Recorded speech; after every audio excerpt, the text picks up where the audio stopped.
algunas o todas estas cosas que a veces son la causa de que no podemos orar como debemos orar. Dios sabe esto y nos ha dado a alguien para que nos ayude en nuestra vida de oración. Ese alguien es el Santo Espíritu de Dios. Veamos Romanos 8, versos 26 y 27. Y de igual manera el Espíritu nos ayuda en nuestra debilidad. Pues qué hemos de pedir como conviene no lo sabemos. Pero el Espíritu mismo intercede por nosotros con gemidos indecibles. Mas el que escudriña los corazones sabe cuál es la intención del Espíritu, porque conforme a la voluntad de Dios, intercede por los santos. ¡Qué extraordinarios son estos versículos!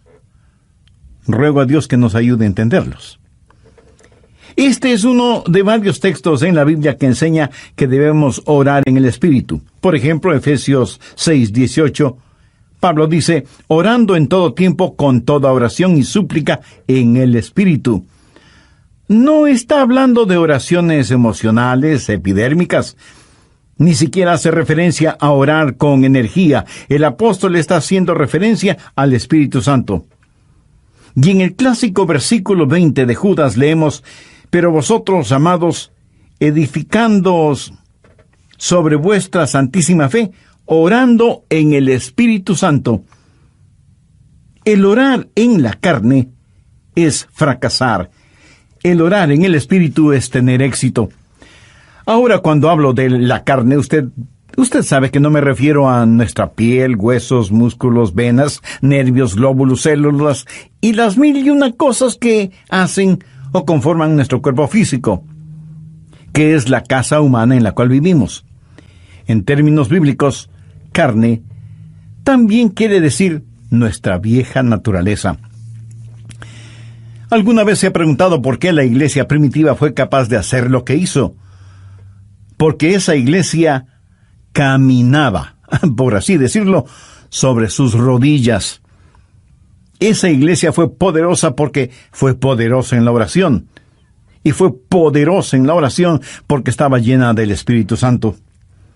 En Romanos 8 encontramos 7 maneras en que el Espíritu Santo le ayudará en su vida de oración. También veremos la necesidad no solo de ser salvos, sino también de ser llenos del Espíritu Santo.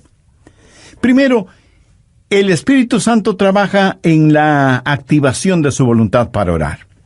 Veamos Romanos 8, versos del 5 al 7. Porque los que son de la carne, esto hace referencia a nuestra naturaleza adánica, piensan en las cosas de la carne, pero los que son del Espíritu en las cosas del Espíritu. Porque el ocuparse de la carne es muerte, pero el ocuparse del Espíritu es vida y paz. ¿Se pregunta usted a veces, ¿por qué no quiere orar? Mire lo que dicen los versículos 7 y 8. Por cuanto los designios de la carne son enemistad contra Dios, porque no se sujetan a la ley de Dios, ni tampoco pueden. Y los que viven según la carne no pueden agradar a Dios. Esta es la razón por la que dije que orar en la carne es fracasar. Orar en el Espíritu es tener éxito. Debemos admitirlo de una buena vez. Muchos de nosotros no oramos simplemente porque no queremos orar. Razonemos un poquito. ¿Acaso no hacemos lo que queremos hacer? Entonces, ¿por qué no queremos orar? Porque a nuestra naturaleza carnal no le gusta orar. Así que cuando no queremos orar, ¿qué nos dice eso? Nos dice que tenemos una mente carnal en vez de tener una mente espiritual. Su mente carnal tiene tanto deseo de orar como un perro puede tener de escuchar ópera. Porque hay algo en nuestra vieja naturaleza que no solo que no quiere orar, sino que siente antipatía hacia la oración. Y necesitamos dejar de tratar de ocultarlo y admitir que esa es la razón cuando no oramos. No queremos orar. Solo el Santo Espíritu de Dios puede activar su voluntad para orar. Pero ¿cómo sucede eso? Veamos Romanos 8:15. pues no habéis recibido el espíritu de esclavitud para estar otra vez en temor, sino que habéis recibido el espíritu de adopción. El espíritu de adopción es el Espíritu Santo que nos pone en el cuerpo de Cristo, y cuando recibimos el espíritu de adopción, Dios viene a ser nuestro Padre. ¿Qué sucede entonces? Por el cual clamamos, Abba, Padre. Y le adoramos y le glorificamos. Cuando usted está lleno del Espíritu Santo, ese Espíritu en usted reconoce que Dios es su Padre. Y es natural para una persona llena del Espíritu Santo el decir, Abba, Padre, adorándole y alabándole. Ahora veamos Gálatas 4:6. Pablo dice, y por cuanto sois hijos, Dios envió a vuestros corazones el Espíritu de su Hijo, el cual clama, Abba, Padre. ¿Le gustaba a Jesús orar? Pues claro que sí. ¿Era natural para Jesús el orar? Por supuesto. ¿Quién es el Espíritu Santo? Es el Espíritu del Hijo de Dios. Si el Espíritu Santo está en su corazón y en control de su vida, ¿qué sucederá? Usted tendrá la naturaleza de Jesús, será como Jesús.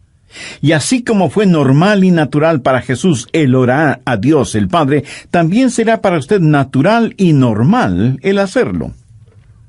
Cuando el Espíritu Santo de Dios está en usted y usted está rendido al Espíritu, no caminará en la carne. Y el orar será tan normal como el respirar. Esta es la respuesta al problema de falta de apetito para la oración. ¿Qué es lo que hace el Espíritu Santo? Su ministerio es la activación de la voluntad en la oración. Anote al margen Filipenses 2:13. Porque Dios es el que en vosotros produce así el querer como el hacer, por su buena voluntad. Cuando usted está lleno del Espíritu Santo, anhelará el orar. Así que, si no tiene deseos de orar, admítalo. La mente carnal es enemiga de Dios. Por eso, el primer ministerio del Espíritu Santo es la activación de nuestra voluntad para orar en el Espíritu. Porque Dios es el que en vosotros produce así el querer como el hacer, por su buena voluntad. Segundo, el Espíritu Santo trabaja animando nuestros cuerpos. Cuando usted ora, se siente cansado, adormecido, con pereza, no puede concentrarse, y su mente divaga. Y aunque usted no lo admita, sabe que esto es verdad, pero ¿por qué? Porque no solo tenemos problemas con nuestra voluntad, sino también con nuestros cuerpos. Por eso el Espíritu Santo no solo activará nuestra voluntad, sino que también animará nuestro cuerpo. Ahora no estoy diciendo que cada vez que usted se siente cansado es un pecado, o que está fuera de la voluntad de Dios. No.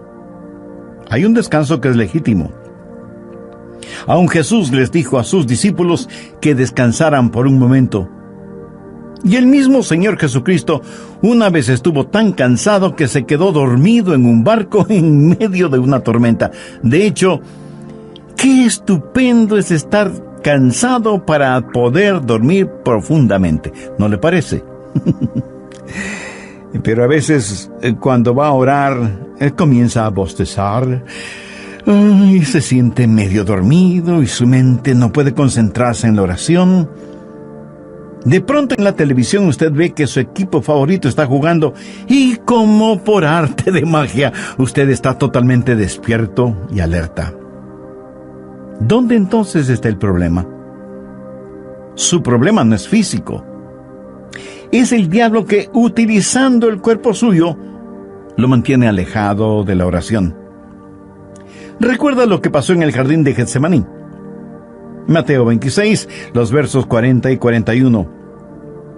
Jesús había pedido a sus discípulos que velaran y oraran. La Biblia dice, vino luego a sus discípulos y los halló durmiendo. Y dijo a Pedro, así que no habéis podido velar conmigo una hora. Velad y orad, para que no entréis en tentación. El espíritu a la verdad está dispuesto, pero la carne es débil. Entonces, ¿qué es lo que usted necesita? Necesita ayuda. Es el Santo Espíritu de Dios que está dispuesto a ayudarle a orar en esos momentos y lo hará refrescando, poniendo vigor en su cuerpo. Romanos 8, versos 10 y 11. Pero si Cristo está en vosotros, el cuerpo en verdad está muerto a causa del pecado, mas el Espíritu vive a causa de la justicia. ¿Qué significa esto? Significa que usted ha sido crucificado con Cristo y debido a su pecado, ese pecado fue llevado a la cruz. Jesús no solo se dio por usted, sino que se dio a usted. Cuando Jesús se dio por usted, el cuerpo es muerto a causa del pecado, pero cuando Jesús se dio a usted, el Espíritu es vida debido a la justicia. Mire lo que dice el verso 11. Y si el Espíritu de aquel que levantó de los muertos a Jesús mora en vosotros, el que levantó de los muertos a Cristo Jesús vivificará también vuestros cuerpos mortales por su Espíritu que mora en vosotros. Vivificará vuestros cuerpos mortales, o sea, le dará vitalidad, energía, poder. Usted tendrá la energía y el poder para hacer la voluntad de Dios. Cuando el Espíritu está dispuesto y la carne es débil, cuando usted se rinde al Espíritu Santo de Dios, Él vivificará vuestros cuerpos mortales. Evidentemente Jesús no esperaba que Pedro, Santiago y Juan se durmieran en el jardín de Getsemaní.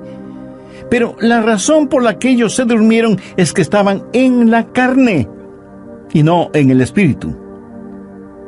Sé por experiencia personal que cuando cedo a esos momentos de divagación mental y me siento como cansado y distraído, pero me rindo al Espíritu Santo, tengo energía y vitalidad. Déjeme darle un ejemplo de la vida de Jesús. La Biblia dice que Jesús, viajando por Galilea, dijo que le era necesario pasar por Samaria. Ese era un camino tortuoso, y a mitad del viaje, Jesús se sintió cansado. Llegó a una ciudad llamada Sicar. Está cansado, hace calor, está sediento y con hambre. Se sienta al borde de un pozo, y de pronto hay una oportunidad para ministrar. Una mujer samaritana se acercó al pozo para sacar agua, y se encontró con Jesús, y Él le ministró espiritualmente. Cuando los discípulos regresaron, encontraron a Jesús revitalizado. Ellos habían ido al pueblo para comprar alimentos, para que Jesús recobre su energía y fortaleza, pero lo encontraron lleno de energía y vitalidad, y se preguntaron, ¿y quién le dio de comer? ¿Quién le ha estado ministrando? ¿Sabe lo que Jesús les dijo? Yo tengo una comida de la cual ustedes nada saben. ¿Qué había sucedido? El Santo Espíritu de Dios había revitalizado el cuerpo del Señor Jesucristo, y el Santo Espíritu de Dios pondrá energía en su cuerpo y lo refrescará y le ayudará. ¿Cómo? Bien, Romanos 8:26. Y de igual manera el Espíritu nos ayuda en nuestra debilidad. Amigo, usted tiene que aceptar y confesar su debilidad. No la niegue, porque eso es algo que no se puede negar. Bueno, sí se puede negar, pero no se debe negar. Usted me dice, pastor, mi debilidad es un inconveniente. No, no lo es. Es más bien una oportunidad. ¿Qué es lo que Dios le dijo al apóstol Pablo en 2 de Corintios 12:9? Bástate mi gracia, porque mi poder se perfecciona. ¿En dónde? En la debilidad. ¿Lo ve? Nuestro problema muchas veces no es que somos débiles, sino que no somos lo suficientemente débiles todavía. Nunca hemos dicho en forma final, Señor, no lo puedo hacer. No tengo lo que se necesita para hacerlo. Y seguimos luchando. Pero cuando llegamos al final de nuestras fuerzas y nos apropiamos de su fortaleza, entonces usted entenderá cómo Él no solo activará su voluntad, sino que también animará su cuerpo.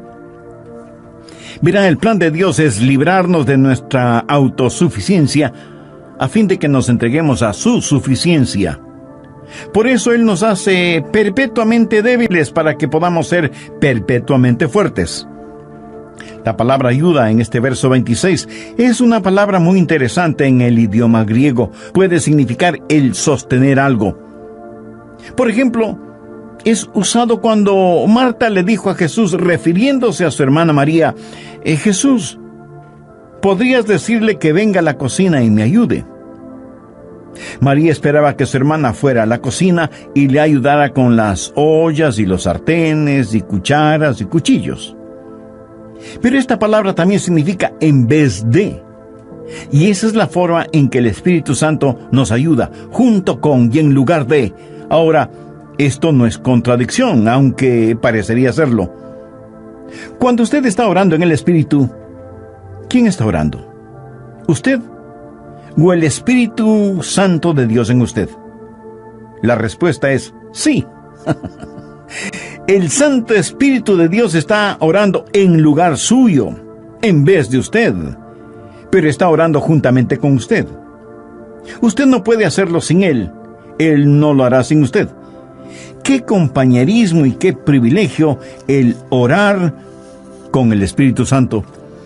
El Espíritu Santo de Dios quiere pensar a través de nuestras mentes, quiere hablar por medio de nuestros labios, quiere ver utilizados nuestros ojos, quiere gemir a través de nuestro espíritu.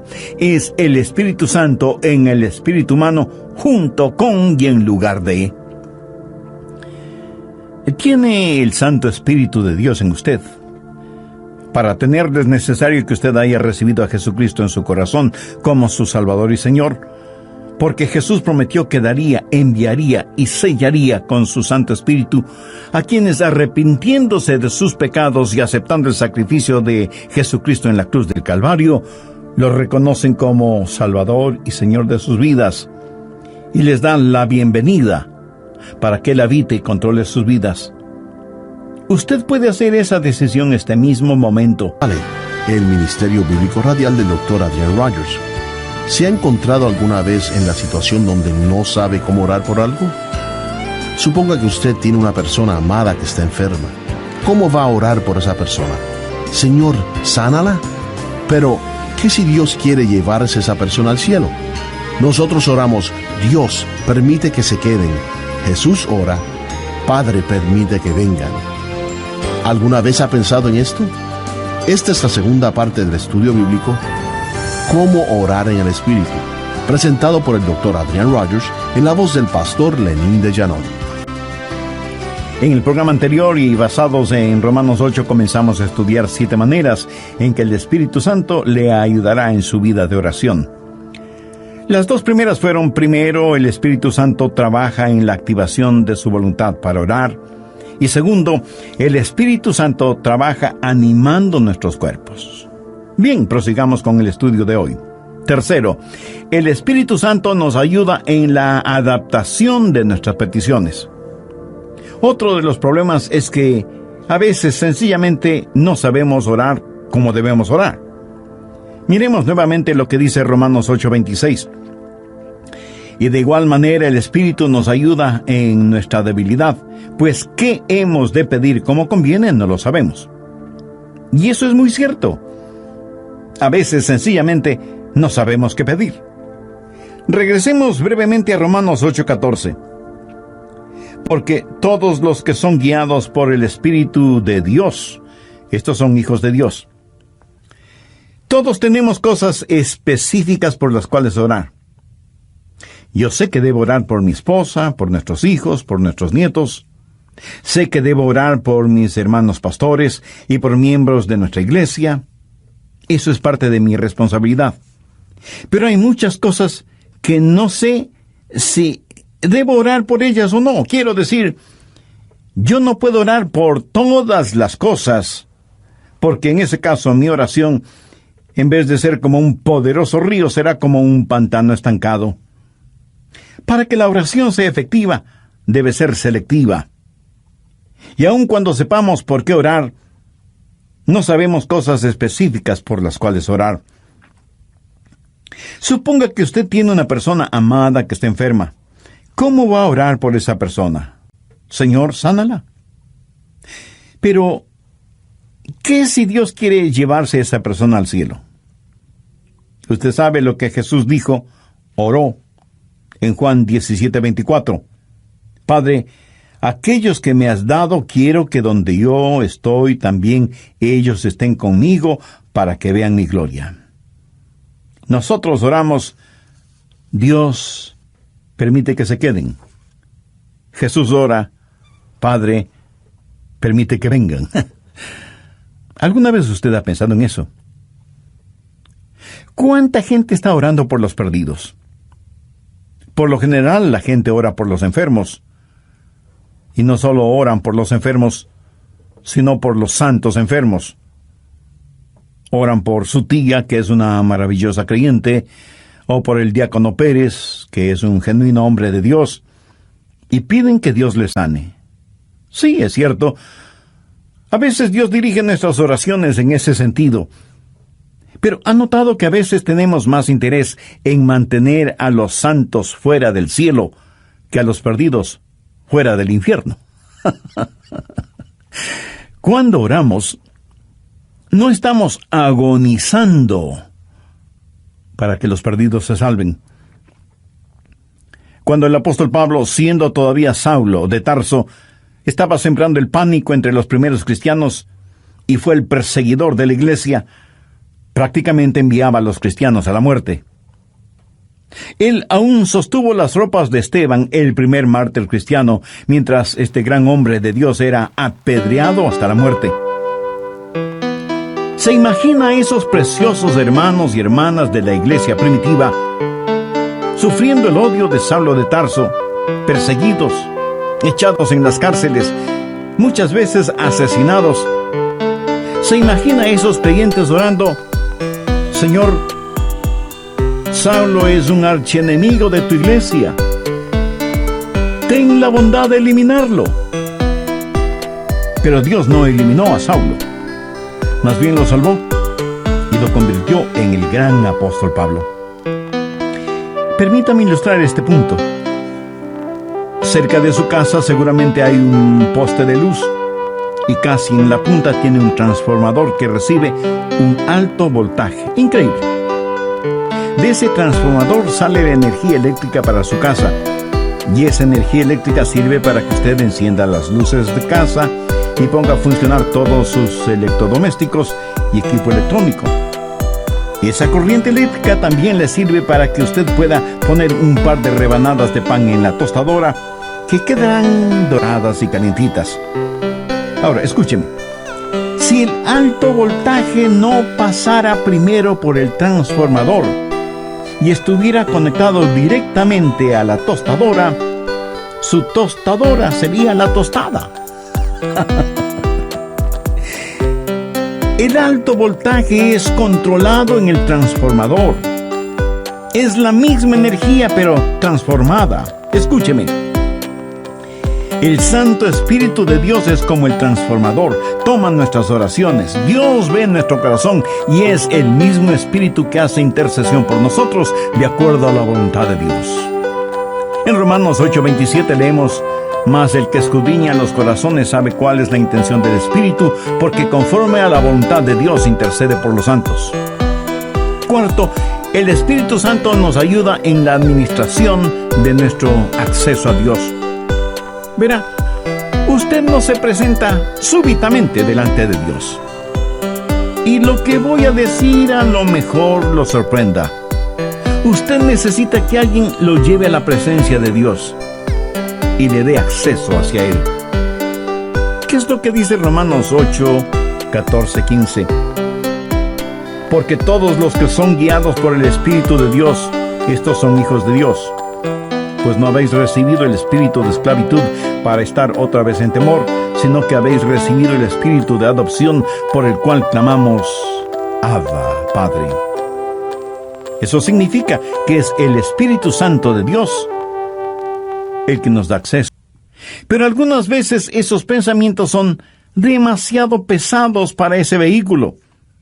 A veces esos pensamientos son tan profundos, tan grandes, tan imponderables, que no sabemos cómo expresarlos con palabras. Es entonces cuando necesitamos estar orando en el Espíritu.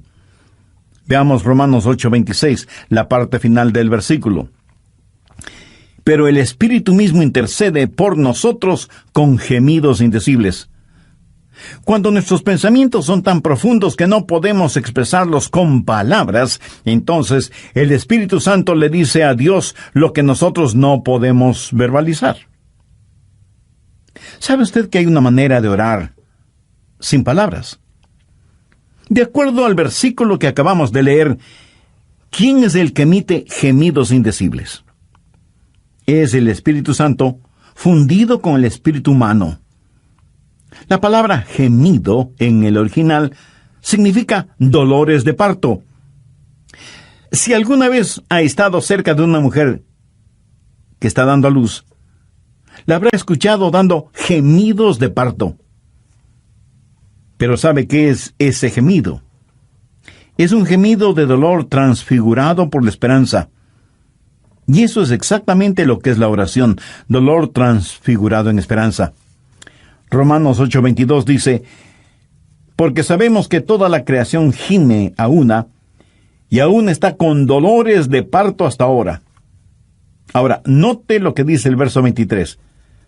Y no solo ella, sino que también nosotros mismos, que tenemos las primicias del Espíritu, nosotros también gemimos dentro de nosotros mismos, esperando la adopción, la redención de nuestro cuerpo.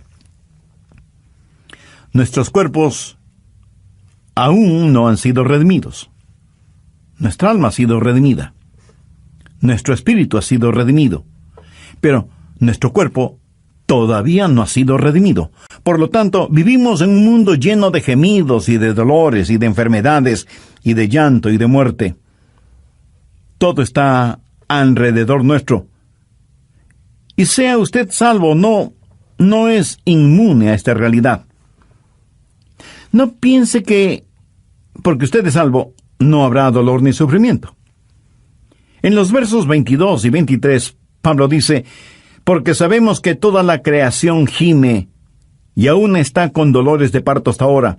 Y no solo ella, sino que también nosotros mismos, que tenemos las primicias del Espíritu. Cuando usted ora, el Santo Espíritu de Dios entra en esa agonía. Y así como Jesús lloró en Getsemaní, en sus horas más oscuras y profundas, usted sentirá cómo el Santo Espíritu se junta con su espíritu en oración silenciosa y con gemidos tan intensos que no pueden ser escuchados. Si usted nunca ha experimentado esto, entonces usted no sabe lo que es en realidad orar. Pero llegará el momento en que lo sepa, cuando no tenga ni la menor idea de qué hacer o de qué decir. Entonces será cuando el Santo Espíritu de Dios se fundirá con su espíritu y le ayudará no solo en la administración del acceso a Dios, sino también en la enunciación de sus deseos. Y Dios sabe lo que significa eso, aun cuando usted no diga una sola palabra. ¿No es eso maravilloso? Sexto, la declaración de nuestra confianza viene del Espíritu Santo. Romanos 8, versos 26 y 27. Y de igual manera el Espíritu Santo nos ayuda en nuestra debilidad, pues ¿qué hemos de pedir como conviene? No lo sabemos. Pero el Espíritu mismo intercede por nosotros con gemidos indecibles. Mas el que escudriña los corazones sabe cuál es la intención del Espíritu, porque conforme a la voluntad de Dios intercede por los santos. Y en el versículo 28 está la respuesta a la tácita pregunta, ¿cuál es la voluntad de Dios? Y sabemos que a los que aman a Dios, todas las cosas les ayudan a bien, esto es, a los que conforme a su propósito son llamados. Y surge de inmediato la pregunta, ¿cuál es el propósito de Dios? Y el versículo 29 tiene la respuesta, para que seamos hechos conforme a la semejanza de su Hijo. Pero a veces usted ora y gime y llora y suplica y nada sucede. Y usted dice, le oré a Dios y no escuchó mi oración. Amigo, sí la escuchó. Recuerde que todas las cosas obran para bien. Literalmente significa que Dios está haciendo todas las cosas para el bienestar suyo. Pero escúcheme con atención. El plan de Dios para usted no es, primordialmente, el hacerle saludable, millonario y feliz. El plan de Dios para usted es santificarle y hacerle a la semejanza de su Hijo Jesucristo. Dios sí escucha nuestras oraciones. Y usted puede pedir cierta cosa, pero Dios le da otra diferente, que le ayudará a usted a ser más y más a la semejanza del Señor Jesucristo. Amigo, de eso se trata todo. La oración no convierte a Dios en una especie de mensajero celestial que está esperando recibir sus órdenes para complacer sus deseos y caprichos. De ninguna manera. La oración es el plan de Dios para hacerle a usted a la semejanza de su Hijo. Una vez tuve una tremenda carga de oración, la más pesada que he tenido. Llegué al punto no solo de pedirle a Dios, sino de gritarle a Dios. No por falta de respeto, sino más bien motivado por la desesperación. No en forma desafiante, sino angustiada. Le dije, Señor, ¿dónde estás que no me escuchas? ¿Sabe lo que Dios hizo? Claramente escuché su voz en mi mente cuando me dijo, Adrián, he escuchado tu oración. Me ocuparé del asunto. No me dijo cómo.